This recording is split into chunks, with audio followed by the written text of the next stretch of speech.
Քաղաքացիական գործով քննվում է լրագրողներ Անի Գևորգյանի, Անի Խաչատրյանի հայցը ընդդեմ նախկին падգամավոր Գեգամ Նազարյանի։ Այս պահին մենք զրուցում ենք Անի Գևորգյանի փաստաբան Զարուհի Նախշքարյանի հետ։ Տիկին Նախշքարյան, ինչ հետևություններ դուք արեցիք այս դատական նիստից, մի տեսակ ֆիլմ էր հիշեցնում որոշ դրվագներ, ինչ հետևություն արեցիք հատկապես Գեգամ Նազարյանի պատասխաններից, որ նկատի եմ ունեցել հենց թիրախավորվում էր Անի Գևորգյանը։ Նախ ասեմ, որ չհաջողվեց տեսաձայնագրել եւ լուսանկարել դատական նիստը,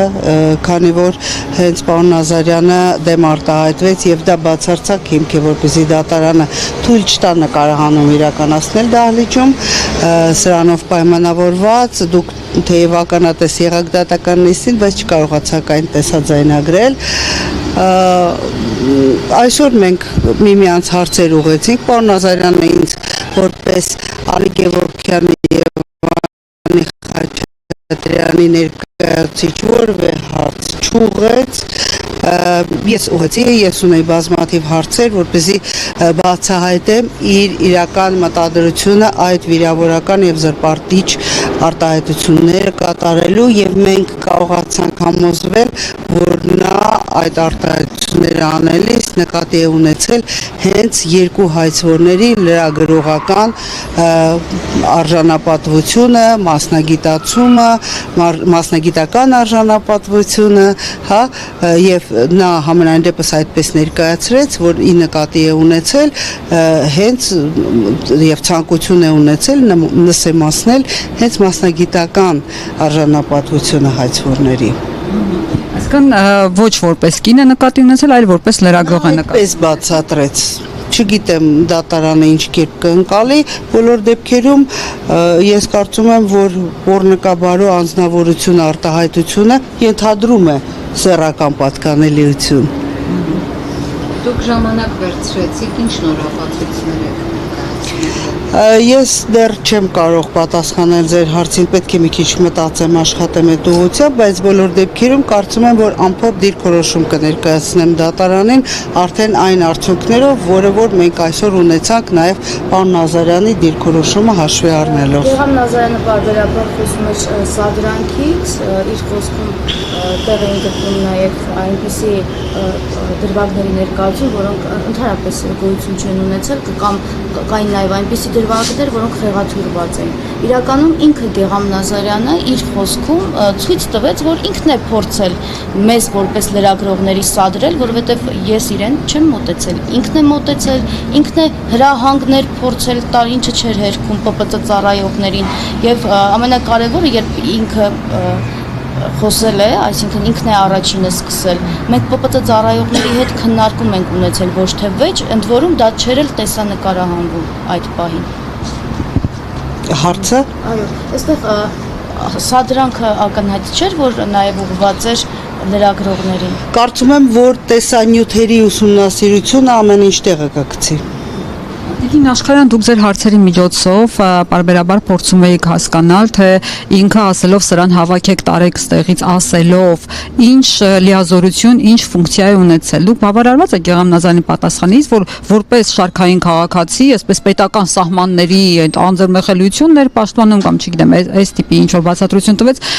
դուք բավարարված եք այդ պատասխանից, որ ինքը որպես քաղաքացի իր պարտքն էր համարել խոչընդոտել լրագրողների աշխատանքի իրականացումը։ Այո, ես բավարարված եմ, որովհետև դա ընդգծվեց, որ որպես ազգային ժողովի падգամավոր նա նման լիազորություն չի ունեցել, որպես քաղաքացի նա նման լիազորություն եւս չի ունեցել եւ փաստորեն չուներ ոչ աշխատանքային, ոչ ծառայողական պարտականություն միջամտել լրագրողների գործունեությանը, բայց կատարել է այն։ Իսկ այդ որ 3+2 ֆիլմը հիշեցրեց, որ խորհրդի կարգով է պարզապես ասել ՊՊՑ-ին։ Ուզում եմ ձեզ մի գաղտնիք բացեմ, ես նայել եմ այդ ֆիլմը։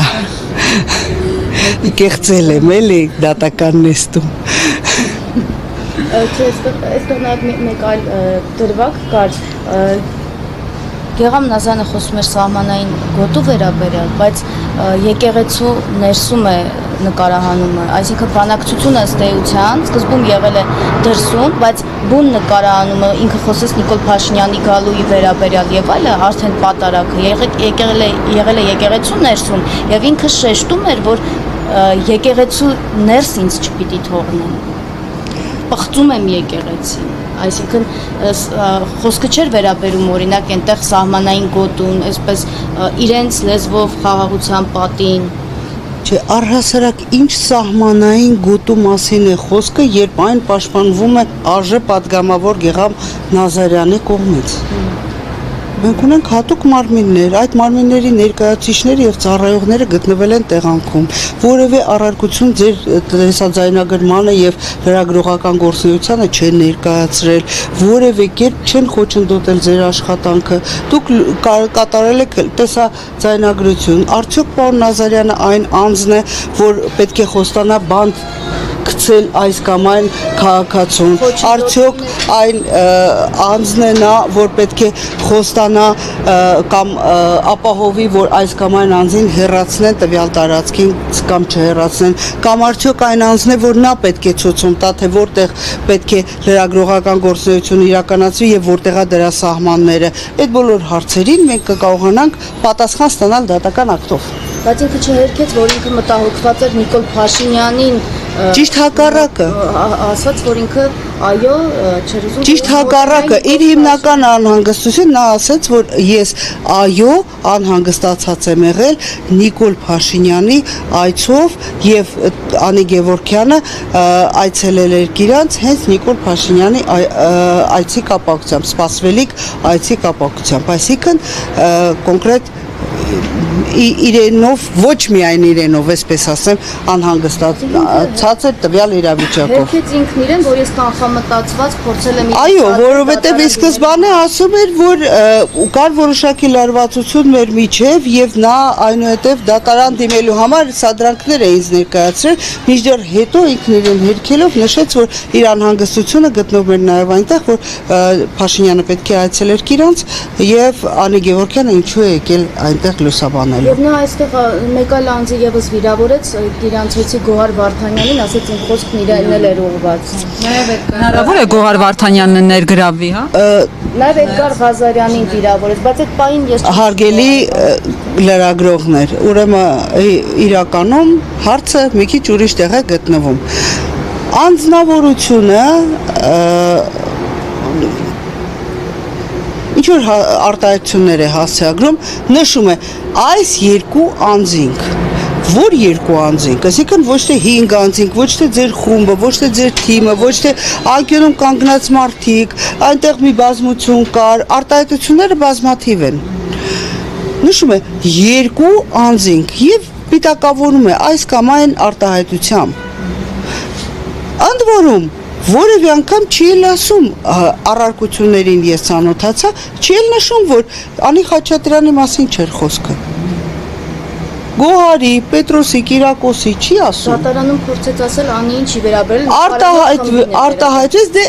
նա էլ ոնց որ այդ մասով իր պարտականությունը պետք է կրի ապացուցման։ Իսկ Տիկին Աշխարհյան ներողության հետ կապված ինչ կասեք, ինքը դատարանում այսպես փորձեց ասել, ես կին որպես չեմ ուզել վիրավորել նման նպատակ չեմ ունեցել, ներողություն եմ խնդրում, հետո ասեց կխնդրեմ, եթե Անի Գևորգյանը նույնպես ինձանից ներողություն խնդրի։ Այսա շատ հետաքրքիր հարց էր, ասեմ ձեզ, ուրեմն ի սկզբանե իմ առաջի հարցը պարոն Նազարյանին այս արտահայտությունների, այս բացատրությունների ֆոնին եղել է հետևյալը։ Խնդրում եմ ասեք, եթե ձեր առարկությունը հիմնականում վերաբերում է գումարային հատվածին եւ դուք ընդունում եք հերքման եւ ներողություն խնդրելու պահանջը, արդյոք դուք պատրաստ եք ընդառաջ գալ այդ մասով, որովհետեւ հիշենք, որ հայցը վերաբերվում է բացառապես իր արտահայտություններին ուղղված Անի Խաչատրյանին եւ Անի Գևորգյանին։ Այլ պահանջ մենք չունենք դատարանում քննված կամ քննվելիք։ Նա ասաց, որ ես պատրաստ եմ, եթե Անի Գևորգյանը խնդրի ներողություն, բայց ինչի համար խնդրի, եթե մեր հայցը վերաբերվում է քո ներողությանը։ Այս հարցերը կան։ Եվ եթե ինքը դրական պատասխաներ, ես հենց այդ նույն պահին կխնդրեի ընդմիջում հայտարարել եւ իմ վստահորդների հետ կքննարկեի, միգուցե այս հարցը հաշտությամբ լուծվեր։ եւ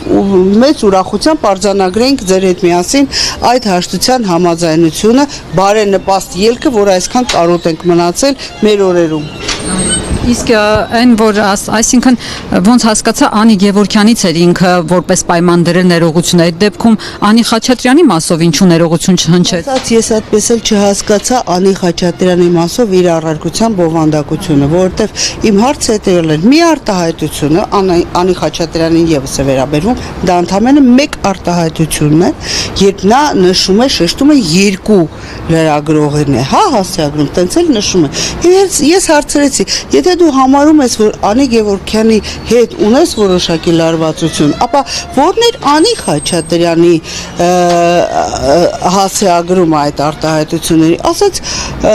սկզբից ասեց թիմին եմ ասել, հետո ասեց Գոհարին եմ ասել, հետո ասեց մեկ այլ անձնավորության եմ ասել, հետո ասաց ես չեմ էլ ճանաչում Տիկին Խաչատրյանին, բայց դահլիճում հայացք ուղղեց հենց Անի Խաչատրյանին։ Չեմ կարող ասել, այդպես էլ իմ համար ոնց որ հստակություն չստացա ես։ Իր արձագանքը, որ ասաց, եթե ես ներողություն խնդրեմ իմ ընկերները, ընտանիքի անդամները ճիշտ չեն հասկանա։ Չեմ ուզում մեկնաբանեմ նույնիսկ։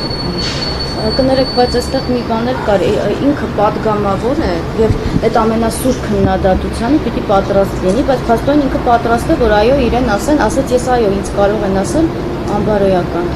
Այո, ինքը ընդունեց իր հերթին ասաց, որ օրինակ Էդգար Ղազարյանը անբարոյական։ Չեմ կարող մեկնաբանել, բայց բոլոր դեպքերում պարոն Նազարյանը ընդունեց, որ որևէ խնդիր չի տեսնում, եթե իրեն անվանեն անբարոյական падգամավոր։ Ես օրինակ տեսնում եմ, պարզ ասեմ ձեզ, անկեղծ լինեմ ձեր հետ, ես տեսնում եմ այդ խնդիրը, բայց ինքը չտեսավ։ Եվ քանի որ ասաց, որ ես սադրել եմ իմ արտահայտությամբ եւ այլը, որդու անունային քաղաքական գործիչը, որը բարբերաբար տվել է մեկ ընդդիմադիր հարթակից, մեկ իշխանական հարթակից եւ ինքն էլ պատրաստ է, որ այո, գործիչին կարող են ասել անբարոյական, նմանատիպ սուր քննադատության պատրաստ չպիտի լիներ, եթե մի օր մեղադրել է նույն Նիկոլ Փաշինյանին, ասել է, որ Նիկոլ Փաշինյանն ու Աննա Հակոբյանն են սպանել Աբգարին եւ հիմա օրինակ Կիրանցի եկեղեցում ասում էր, որ եկել է Նիկոլ Փաշինյանին, կարծես թե ինձնից պաշտպանելու։ Մենք կարող ենք պարոն Նազարյանի տարբեր ելույթներ միմյանց հետ համեմատել, տեսնել եւ գտնել 100 տարբերություն կամ նմանություն։ Մենք կարող ենք քաղաքական ենթատեքստեր ունենալ։ ԱԺ падգամավորը բոլոր դեպքերում պետք է ավելի տոլերանտ եւ հանդուրժող գտնվի ցանկացած քննադատության։ Անկախ նրանից դա պարոն Նազարյանն է, թե մեկ այլ падգամավոր է, հա, բոլոր պաշտոնյաների մասին է խոսքը, բոլոր քաղաքական գործիչների եվրոպական դատարանի նախադեպային որոշումներով դա հիմնավորված է։ Հիմա տեսնենք իր ասած կոնտեքստը արդյոք քաղաքական էր, որը նա ծավալեց Տիկին Գևորգյանի եւ Տիկին Խաչատրյանի հանդեպ։ Քաղաքական գործիչ չեմ։ Բայց քաղաքական բնույթի խոսք էր։ Իմ կարծիքով ոչ։ Շնորհակալ ենք շատ։ Ես էլ եմ շնորհակալ։